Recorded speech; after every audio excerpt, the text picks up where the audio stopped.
खऱ्या अर्थाने आज आईसाहेब मासाहेब जिजाऊ यांची सदर आठवते. जर ही सदर आज इथं असती तर त्या धामाचे हातपायच काय मुंडकी छाटली असती, कारण की त्यांनी हत्या केली आणि जे प्रकरण केलेलं आहे खरोखर आज जिजाऊ मासाहेब यांची आठवण येते. एका चिमुकलीवरती अत्याचार झाला आणि त्याची निर्गुण हत्या झाली.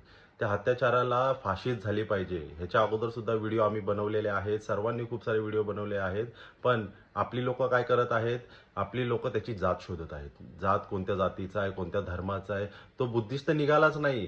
त्याच्यानंतर तुम्ही जर जात शोधताय तर तुम्ही खैरलांजी प्रकरण असू दे, बंगालमधला अत्याचार असू दे, निर्भया असू दे किंवा बदलापूरचं प्रकरण असू दे, कुठलंही प्रकरण घ्या, त्याच्यामध्ये तुम्ही जात शोधणार आहात का? त्याच्यानंतर तुम्ही संविधानाला बोलता की संविधान असं आहे त्याच्यामुळे यांना शिक्षा होत नाही. संविधान आणि न्यायसंहिता ह्या वेगळ्या आहेत. संविधानावरती देश चालतो. जी न्यायसंहिता आहे त्याच्यामध्ये आता 1.5 वर्षापूर्वी सरकार आहे त्यांनी चेंजेस केलेले आहे. न्यायसंहिता आहे ह्याच्यामध्ये आपल्याला चेंजेस करावे लागतील आणि जे सरकार आहे किंवा आमदार खासदार आहे ते त्यांच्यासाठी जे नियम आहे ते लगेच पास करतात, सर्व बहुमताने पास होतात. पण हा जो नियम आहे की जर कोणत्या लहान मुलीवरती अत्याचार झाला आणि तिच्या निर्गुण हत्या झाली तर त्याला फाशीच झाली पाहिजे.